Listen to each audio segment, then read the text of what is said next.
Today is day 247 of the year 2020, and the date is September 3rd, 2020. I'm reading from the New Living Translation of the Chronological One-Year Reading Bible. Today's scripture is from Ezekiel.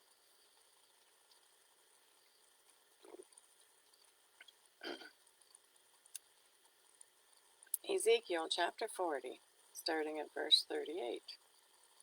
Heading: Rooms for Preparing Sacrifices. A door led from the entry room to one of the inner gateways into a side room, where the meat for sacrifices was washed. On each side of this entry room were two tables, where the sacrificial animals were slaughtered for the burnt offerings, sin offerings, and guilt offerings.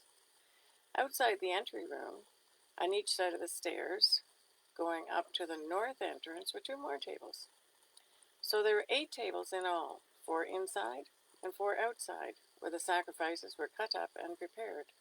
There were also 4 tables of finished stone for preparation of the burnt offerings, each 31.5 inches square and 21 inches high. On these tables were placed the butchering knives and other implements for slaughtering the sacrificial animals. There were hooks, each 3 inches long, fastened all around the foyer walls. The sacrificial meat was laid on the tables. Heading: Rooms for the priests. Inside the inner courtyard were 2 rooms, one beside the north gateway, facing south, and the other beside the south gateway, facing north. And the man said to me, "The room beside the north inner gate is for the priests who supervise the temple maintenance. The room beside the south inner gate is for the priests in charge of the altar, the descendants of Zadok. For they alone of all the Levites may approach the Lord to minister to him." Heading: The inner courtyard and temple. Then the man measured the inner courtyard, and it was a square, 175 feet wide and 175 feet across. The altar stood in the courtyard in front of the temple. Then he brought me to the entry room of the temple. He measured the walls on either side of the opening to the entry room, and they were 8 3/4 feet thick. The entrance itself was 24.5 feet wide, and the walls on each side of the entrance were an additional 5 1/4 feet long. The entry room was 35 feet wide and 21 feet deep. There were 10 steps leading up to it, with a column on each side. Ezekiel chapter 41.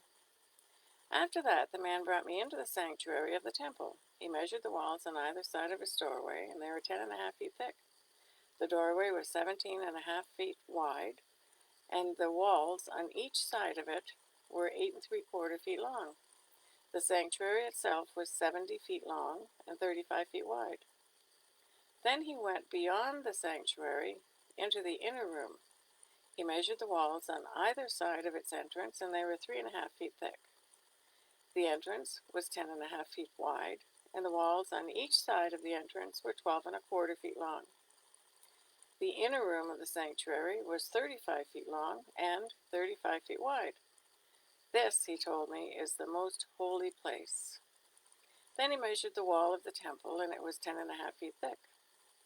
There was a row of rooms along the outside wall. Each one was 7 feet wide. These side rooms were built in 3 levels, one above the other, with 30 rooms on each level. The supports for these side rooms rested on exterior ledges on the temple wall. They did not extend into the wall. Each level was wider than the one below it, corresponding to the narrowing of the temple wall as it rose higher. A stairway led up from the bottom level, through the middle level, to the top level. I saw that the temple was built on a terrace, which provided a foundation for the side rooms. This terrace was 10.5 feet high. The outer wall of the temple's side rooms were 8 3/4 feet thick. This left an open area between these side rooms and the row of rooms along the outer wall of the inner courtyard. This open area was 35 feet wide, and it went all the way around the temple. 2 doors opened from the side rooms into the terrace yard, which was 8 3/4 feet wide. 1 door faced north, the other south. A large building stood on the west, facing the temple courtyard. It was 122 feet wide and 157.5 feet long, and its walls were 8 3/4 feet thick. Then the man measured the temple, and it was 175 feet long. The courtyard around the building, including its walls, was an additional 175 feet in length. I'm going to reread that last sentence. It was 122.5 feet wide, 157.5 feet long, and its walls were 8 3/4 feet thick. Then the man measured the temple, and it was 175 feet long. The courtyard around the building, including its walls, was an additional 175 feet in length. The inner courtyard to the east of the temple was also 175 feet wide. The building to the west, including its 2 walls, were also 175 feet wide. The sanctuary, the inner room, and the entry room of the temple were all paneled with wood, and as were the frames of the recessed windows. The inner walls of the temple were paneled with wood above and below the windows. The space above the door leading into the inner room and its walls inside and out were also paneled. All the walls were decorated with carvings of cherubim, each with 2 faces, and there was a carving of a palm tree between each of the cherubim. One face, that of a man, looked toward the palm tree on the other side.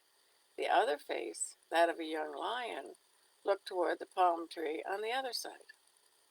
The figures were carved all along the inside of the temple, from the floor to the top of the walls, including the outer wall of the sanctuary. There were square columns at the entrance to the sanctuary, and the ones at the entrance of the most holy place were similar. There was an altar made of wood, 5 1/4 feet high and 3 1/2 feet across. Its corners, base, and sides were all made of wood. This, the man told me, is the table that stands in the Lord's presence. Both the sanctuary and the most holy place had double doors, each with 2 swinging doors. The doors leading into the sanctuary were decorated with carved cherubim and palm trees, just as on the walls. And there was a wooden roof at the front of the entry room to the temple.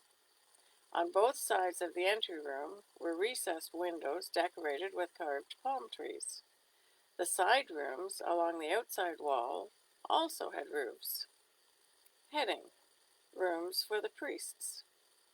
Ezekiel chapter 42, starting at verse 1. Then the man led me out of the temple courtyard by way of the north gateway. We entered the outer courtyard and came to a group of rooms against the north wall of the inner courtyard. This structure, whose entrance opened toward the north, was 175 feet long and 87.5 feet wide.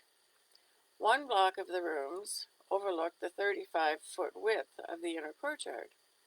Another block of rooms looked out onto the pavement of the outer courtyard. The 2 blocks were built 3 levels high and stood across from each other. Between the 2 blocks of rooms ran a walkway 17.5 feet wide.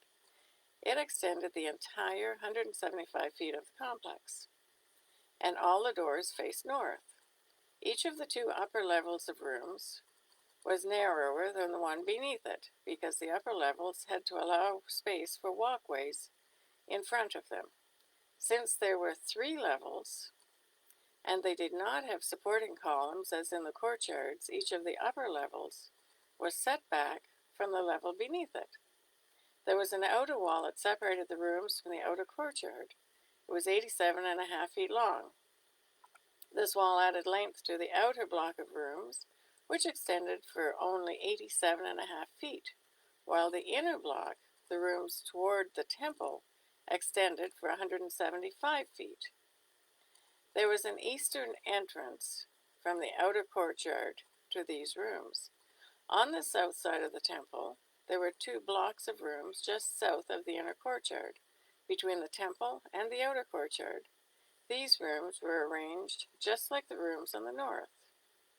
There was a walkway between the 2 blocks of rooms, just like the complex on the north side of the temple. This complex of rooms was the same length and width as the other one, and it had the same entrances and doors. The dimensions of each were identical. So there was an entrance on the wall facing the doors of the inner block of rooms, and another on the east, at the end of the interior walkway. Then the man told me, "These rooms that overlook the temple from the north and south are holy. Here, the priests who offer sacrifices to the Lord will eat the most holy offerings. And because these rooms are holy, they will be used to store the sacred offerings, the grain offerings, sin offerings, and guilt offerings. When the priests leave the sanctuary, they must not go directly to the outer courtyard. They must first take off the clothes they wore while ministering, because these clothes are holy. They must put on other clothes before entering the parts of the building complex open to the public." When the man had finished measuring the inside of the temple area, he led me out through the east gateway to measure the entire perimeter. He measured the east side with his measuring rod, and it was 875 feet long.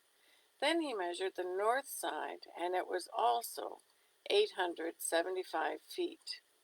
The south side was also 875 feet, and the west side was also 875 feet. So the area was 875 feet on each side, with a wall all around it to separate what was holy from what was common. Heading: The Lord's Glory Returns. Ezekiel chapter 43, starting at verse 1. After this, the man brought me back around to the east gateway. Suddenly the glory of God, the God of Israel, appeared from the east. The sound of his coming was like the roar of rushing water, and the whole landscape shone with his glory. This vision was just like the others I had seen, first by the Kebar River, and then when he came to destroy Jerusalem. I fell face down on the ground. The glory of the Lord came into the temple through the east gateway. Then the Spirit took me up and brought me into the inner courtyard, and the glory of the Lord filled the temple. And I heard someone speaking to me from within the temple, while the man who had been measuring stood beside me. The Lord said to me, "Son of man, this is the place of my throne, and the place where I will rest my feet. I will live here forever among the people of Israel. They and their kings will not defile my holy name any longer by their adulterous worship of other gods or by honoring the relics of their kings who have died. They put their idol altars right next to mine, with only a wall between them and me. They defiled my holy name by such a detestable sin, so I consumed them in my anger. Now let them stop worshiping other gods and honoring the relics of the kings, and I will live among them forever. Son of man, describe to the people of Israel the temple I have shown you, so they will be ashamed of all their sins. Let them study its plan, and they will be ashamed of what they have done. Describe to them all the specifications of the temple, including its entrances and exits, and everything else about it. Tell them about its decrees and laws. Write down all these specifications and decrees as they watch, so they will be sure to remember and follow them. And this is the basic law of the temple: absolute holiness. The entire top of the mountain where the temple is built is holy. Yes, this is the basic law of the temple. Heading: The altar. These are the measurements of the altar. There is a gutter all around the altar, 21 inches deep and 21 inches wide, with a curb 9 inches wide around its edge. And this is the height of the altar. From the gutter, the altar rises 3.5 feet to a lower ledge that surrounds the altar and is 21 inches wide. From the lower ledge, the altar rises 7 feet to the upper ledge that is also 21 inches wide. The top of the altar, the hearth, rises another 7 feet higher, with a horn rising up from each of the 4 corners. The top of the altar is square, measuring 21 feet by 21 feet. The upper ledge also forms a square, measuring 24 1/2 feet by 24 1/2 feet, with a 21-inch gutter and a 10.5-inch curb all around the edge. There are steps going up the east side of the altar. Then he said to me, Son of man, this is what the Sovereign Lord says. These will be the regulations for the burning of offerings and the sprinkling of blood when the altar is built. At that time, the Levitical priests of the family of Zadok, who ministers before me, are to be given a young bull for a sin offering, says the Sovereign Lord. You will take some of its blood and smear it on the 4 horns of the altar, the 4 corners of the upper ledge, and the curb that runs around that ledge. This will cleanse and make atonement for the altar. Then take the young bull for the sin offering and burn it at the appointed place outside the temple area. On the 2nd day, sacrifice as a sin offering a young male goat that has no physical defects. Then cleanse and make atonement for the altar again, just as you did with the young bull. And when you have finished the cleansing ceremony, offer another young bull that has no defects and a perfect ram from the flock. You are to present them to the Lord, and the priests are to sprinkle salt on them and offer them as a burnt offering to the Lord. Every day for 7 days, a male goat and a young bull and a ram from the flock will be sacrificed as a sin offering. None of these animals may have physical defects of any kind. Do this each day for 7 days to cleanse and make atonement for the altar, thus setting it apart for holy use. On the 8th day, and on each day afterward, the priest will sacrifice on the altar the burnt offerings and peace offerings of the people. Then I will accept you. I, the Sovereign Lord, have spoken. That is the reading for day 247. God bless each and every one of you, and may God be with you until we meet again.